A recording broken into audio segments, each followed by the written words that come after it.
మీరు ఒక మంచి ఫాదర్ అని, ఒక మంచి ఫ్యామిలీ పర్సన్ అని, కానీ మీరు బాగా చూసుకున్నంతగా మీ ఫ్యామిలీని ఇంకెవరు చూసుకోరని మీకు దగ్గర వాళ్ళని నాకు చెప్పారు. కానీ ఎందుకు మీరు మిమ్మల్ని ఇంకా సొసైటీకి మాత్రం అలా ఇంట్రడ్యూస్ చేసుకుంటారు ప్రతిసారి? ఫస్ట్ ఆఫ్ ఆల్ అది ఎవరు చెప్పారో వాళ్ళకి తెలియదు. ఒకటి, నా అంత యాంటీ ఫ్యామిలీ పర్సన్ ఉండడు. ఫ్యామిలీ అంటే ఏంటి? ఫ్యామిలీని చూసుకోవడం ఏంటంటే వాళ్ళు అన్నీ పోషించే బాధ్యత కావచ్చు, రకరకాల బాధ్యత ఎవరు చేయరు. ఫ్యామిలీని పోషించడం ఉంటారా? అంటే ఇంత వద్దు, ఇది రిలేషన్సే వద్దు అనుకునే వ్యక్తి ఇదేంటి? ఇప్పుడు నేను మానవ సంబంధాలు, నాకు ఒక రిలేషన్షిప్, ఒక నా వాళ్ళు అనే ఫీలింగ్ అసలు నాకు ఉండదు. ఎవరి మీద ఉండదు, నా మీద నాకు కూడా ఉండదు యాక్చువల్గా. ఓకే, అలాంటప్పుడు ఎవరో నాకు రిలేటెడ్, లేకపోతే ఫ్రెండ్, చుట్టం, లేకపోతే అలాంటిది అసలు నేను అసలు అబ్సల్యూట్లీ నాకు ఫీలింగ్ ఉండదు. నా డాటర్ అమెరికాలో ఉంటుంది. ఓకే, లాస్ట్ ఇయర్ నేను హైదరాబాద్లో ఉన్నప్పుడు తను వచ్చింది. 1 month హైదరాబాద్లో ఉంటే నేను 10 నిమిషాలు కలిసాను 1 monthలో. అంటే తను కలవాలనుకున్నా అది వేరే విషయం, అది నాకు తెలియదు. తను ఏమనుకోండి, నేను 10 నిమిషాలే కలిసాను. ఓకే, ఇంకా అలాంటప్పుడు నేను ఇంకా ఫ్యామిలీ పర్సన్ ఏంటి ఫ్యామిలీ పర్సన్ అంటే బాధ్యత తీసుకోవడం. బాధ్యత ఎవరు తీసుకోరండి? బాధ్యత ఎవరు తీసుకోరు? అంటే ఇంత స్ట్రైట్గా మాట్లాడే వర్మ గారు అది కూడా అంత బాధ్యత కూడా తీసుకుంటారా అని ఆశ్చర్యపడే వాళ్ళు ఉంటారు కదా. నేను ఇంకా వాళ్ళ గురించి నేను సో నా వల్ల కాదు. నా ఉద్దేశంలో ఫ్యామిలీ మీద అంటే వచ్చేసి, అమ్మా బాగున్నావా, ఎలా ఉన్నావమ్మా, ఇలా కూడా కూర్చుని మాట్లాడి అందరం భోజనం చేద్దాం, వెళ్ళి రెస్టారెంట్కి వెళ్దాం కలిసి అని, అలా గుడికి వెళ్ళొద్దాం, అలాంటివి నేను చేయను. ఓకే, మరి బాధ్యత మాత్రం తీసుకుంటారు. అంటే నిజం చెప్పండి, మీకు మీ భార్య పిల్లలు గుర్తొస్తారా లేదా? అసలు ఎప్పుడు? నాకు I have a fundamental problem with the words. ఆ భార్య, పిల్ల, తల్లి, చెల్లి, అసలు ఆ వర్డ్స్ మనుషులు ఇందాక నాకు బంధాలు ఉండవు, బాంధవ్యాలు ఉండవు. ఓకే, నేను ఓకే బంధాలు లేవు, ఆ మనుషులు గుర్తొస్తారు? ఉండరు, ఎవ్వరు గుర్తున్నారు నాకు. ఓకే, నేను అప్పుడు చేస్తున్న నా సినిమాకి సంబంధించి, నా వర్క్కి సంబంధించిన మనుషులు, వాళ్ళతో నాకు పని ఉన్నప్పుడు వాళ్ళు గుర్తొస్తారు. ఓకే, అంతే. నా మొత్తం రిలేషన్షిప్స్ నా పనుల మీద డిపెండ్ అవుతాయి. ఓకే, నాకు వాళ్ళ నుంచి ఏమి కావాలి అన్నది ఒక్కటే నాకు మనుషులు గుర్తొస్తారు. More selfish. Selfish, of course. I'm selfish and self centred. It is more stronger than selfish. Yeah, self-centered. మీకు మీది లవ్ మ్యారేజ్ కదా? ఆ ఎపిసోడ్ చెప్పారు, మరి ఇదేమైనా చెప్పగలరా? లవ్ స్టోరీ, మీ లవ్ స్టోరీ ఎలా స్టార్ట్ అయింది? My love story like anybody else. ఆ టీనేజ్లో ఆ టైంలో అదంతా అయిపోయింది అంతే. అండ్ ఐ థింక్ నాకే తెలీదు నేను నాకు లవ్ చేసే ఒక కెపాసిటీ కానీ ఒక అర్హత లేదని. కానీ నాకు ఉన్నట్టు నేను తనని నమ్మించాను, తను మోసపోయింది. పెళ్ళైన తర్వాత మీరు మొట్టమొదటిగా షాక్ అయిన సంఘటన ఏంటి? పెళ్ళైన తర్వాత ఏంటి అంటే ఎలాంటి దీనికి సంబంధించి? పెళ్ళి అంటే మీరు ఎక్కడైతే మీరు అసంతృప్తి పొందారో, పెళ్ళి అంటే ఇదా? తను షాక్ అయిన ఇన్సిడెంట్ ఉన్నాను, నేనేం షాక్ అవ్వలేదు. ఎందుకంటే నేను అంత స్వార్థపరున్నాని తనకి పెళ్ళి అయిన తర్వాత వరకు తెలియదు. ఎలాంటి స్వార్థపరుడని?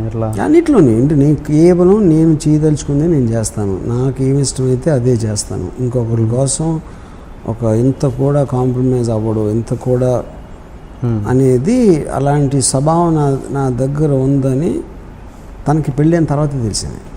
ఓకే, ఈ ఇన్సిడెంట్ ఎంతవరకు కరెక్ట్? ఒక పెళ్ళైన తర్వాత ఒకసారి మీ వైఫ్ మిమ్మల్ని లేపుతూ పాల ప్యాకెట్ తీసుకురా అంటే కరెక్ట్ తీసుకురావట్లేదు, ఒకసారి చెప్తారా ఏంటది? నాకు కరెక్ట్. నన్ను పొద్దున్న 5 గంటలు లేపి పాల బూత్కి వెళ్ళాను, పాలు తీసుకురాను. నేను వెళ్ళనని చెప్పాను.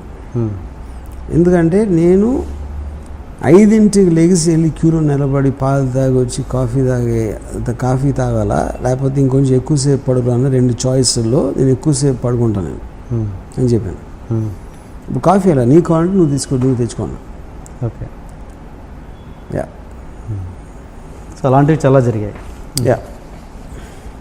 శివ రిలీజ్, మీ పాప పుట్టింది శివ రిలీజ్ తర్వాత కదండి, శివ నడుస్తున్నప్పుడా?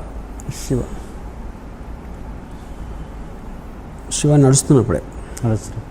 సో అప్పుడు మీ పాప పుట్టడం వల్లే మీకు ఇప్పుడు ఈ సక్సెస్ వచ్చిందని చాలామంది అని ఉంటారు. అప్పుడు అది కూడా మీ చెవునకి అప్పుడు కోదండరామిరెడ్డి గారు పాప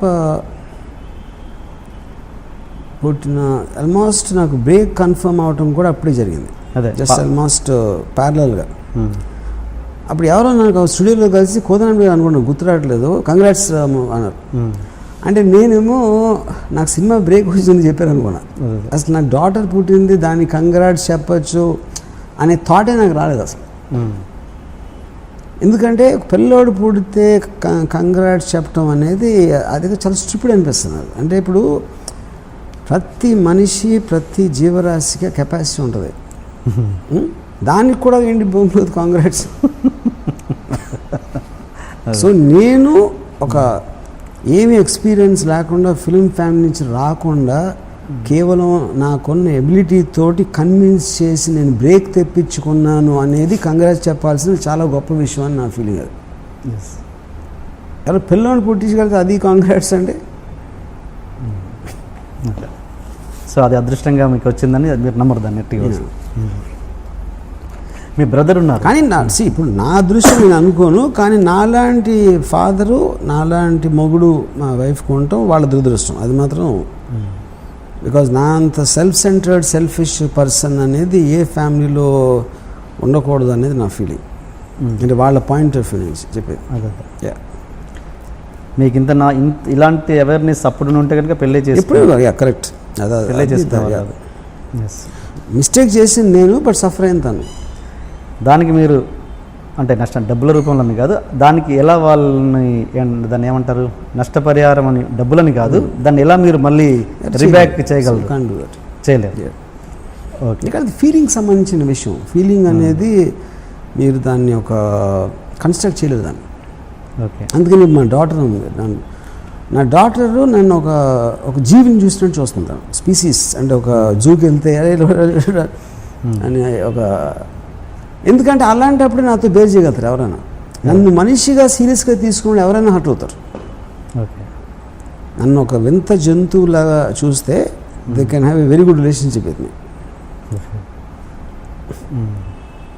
అందుకని నా డాటర్ నేను ఎప్పుడు నన్ను రాము అని పిలవమని చెప్తున్నాను. నాకు నాన్న అని వర్డ్ నాకు ఇష్టం లేదు. ఓకే. అప్పుడు రాము అంటే ఆబ్వియస్లీ మీకు ఈవెన్ ఒక ప్రాక్సిమిటీ కూడా బెటర్ అయిపోతుంది. ఇక డివిజన్ లేకుండా అమ్మ బాగున్నావా, నాన్న వచ్చారా, ఇలాంటివన్నీ తీసి పాడేస్తే you will become like friends. Relationship ఎక్కువ ఉంటుంది. మదర్ని ఏమని పిలుస్తారు మీరు? నా మదర్ని అమ్మ, ఎందుకంటే నేను పుట్టినప్పుడు అది అలవాటు అయిపోయింది. అది నాకు అంత పుట్టినప్పుడు అంత తెలియలేదు కాబట్టి ఇప్పటికీ అమ్మ అని పిలుస్తాను. అంటే మీరు అంటే మీకు ఒక నాలెడ్జ్ వచ్చింది కదా, ఇప్పుడు మానేయచ్చు కదా పిలవడం. మళ్ళీ ఇంకా అంతమంది బాంబే, ముంబై అని పాలిటీషియన్స్ మారుస్తారు, కానీ ఒకసారి వర్డ్ అలవాటు అయిన తర్వాత ఇంకేంటి మార్చేది. నేను మా ఫాదరు పోయినప్పుడు నేను చెప్పాను ఇంట్లో మా మదర్కి, నాకు నాన్నగారు ఫోటో ఒక దండ వేసి అక్కడ పెట్టడం ఇష్టం లేదు. ఆయన ఒక హ్యాపీ మెమరీస్ కోసం గుర్తొచ్చినప్పుడు అనుకోను, అంతేగాని అడ్వర్టైజ్మెంట్ చేసినట్టు మా ఇంట్లో ఉండేవారు నేను పోయారు అని దండ వేసి పెట్టి నాకు చిరాకు అసలు అలాంటి ఫోటోలు చూస్తాను. మామూలుగానే ఉన్నారు, మనతో ఉన్నారు, ఆయన మెమరీస్ ఉన్నాయి. కానీ మామూలుగా ఎవరైనా లోకంలో ఎవరైనా ప్రపంచంలో భార్యాభర్తలు విడిపోతే వాళ్ళు ఇంకా మర్చిపోతారు, వాళ్ళ రిలేషన్ ఇంకెవరికొరు గుర్తురారు, దూరం అయిపోతాయి రిలేషన్స్ ఎక్కడైనా. కానీ మీ విషయంలోకి వస్తే రివర్స్ అయిపోయింది.